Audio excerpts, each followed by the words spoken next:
Bă, Sergiule, nu știu ce ai făcut, dar pantalonii ăștia cad după mine. Ar trebui să merg la croitor să fac pantaloni mai mici. Câte săptămâni mai avem? 6 săptămâni. Super, și acum avem sărbătorile de Paște. Da? Ți-am zis cum să le abordezi. Poți să mănânci și cozonac. Un cozonac, Și miel. 1,5. Ei, să nu exagerăm. Dar, Trebuie să da, ne menținem, să ne menținem și de asta facem mișcare acum.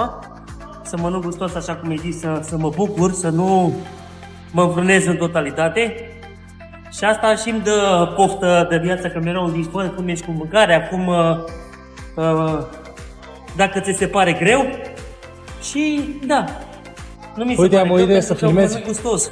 să filmezi niște mese pe care să le mănânci acum de Paște, să vezi că nu ai mâncat doar salată, Bravo, ai mâncat mese gustoase, exact, exact.